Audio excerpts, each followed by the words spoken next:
ติดนิ้วพนมน้อมเกตกราบก้มมานาสการสุมีท่าจารย์ประสงค์อีสานจักขานกายวิสุทธิสงฆ์เป็นอุเอกองค์ธรรมวินัยสืบศาสตร์พระไตรแห่งยุคสมัยเทราจารย์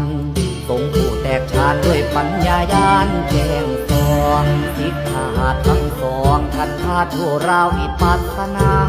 ภูมิมาจารีถวายชีวิตพระศาสดา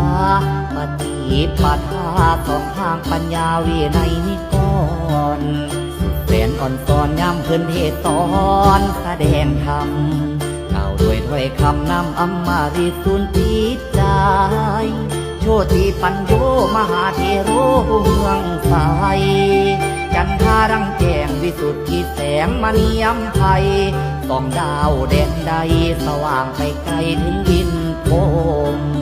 อันตักขยมบรมธรรมานุสาสนีทั้ง84,000แจ้งแจกคดีทั้งโลกธรรมพระสังฆเจ้านำชนผู้เข้ามาน้อมนำชักจุงเข้าใส่ทางด้วยอภิสัมปัญญายาม